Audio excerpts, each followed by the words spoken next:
آدھا کمبل۔ ایک دولت مند سوداگر کی بیوی مر گئی تھی۔ تھوڑے عرصے کے بعد وہ خود بھی دمے کے مرض میں مبتلا ہو گیا۔ اس نے اپنی کل جائیداد اپنے بیٹے کے نام کر دی۔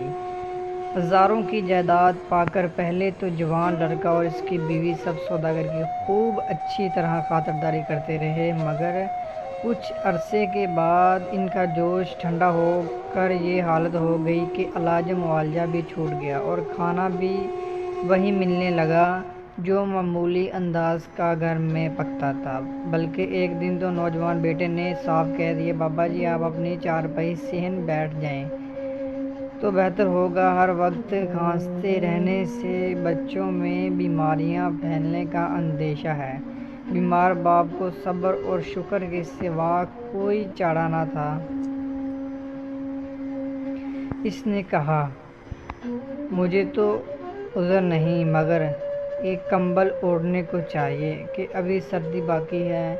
نوجوان نے اپنے بیٹے سے کہا، گائے کو اوڑھنے والا کمبل لے آؤ۔ لڑکا جلدی سے کمبل اٹھا لایا اور دادا سے کہا کہ آدھا کمبل مجھے واپس دے دو۔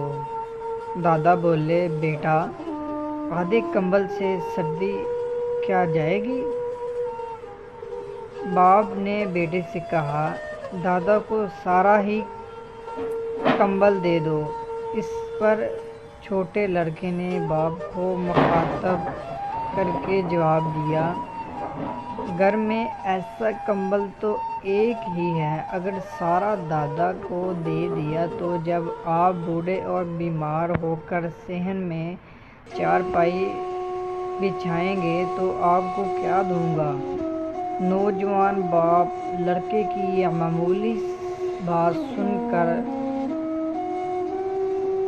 حیرت ہو گیا اور باپ سے معافی مانگی، پوری اطاعت اور خدمت کرنے لگا، جس سے باپ بھی خوش ہو گیا اور اس کی اپنی عاقبت بھی سنور گئی۔ حضرت محمد صلی اللہ علیہ وآلہ وسلم نے ایک مرتبہ حضرت عمر بن خطاب رضی اللہ تعالی عنہ سے کہا، اپنے باپ کی فرما برداری کرو جب تک کہ وہ حیات ہیں، اور کسی حال میں ان کی نافرمانی نہ کرو۔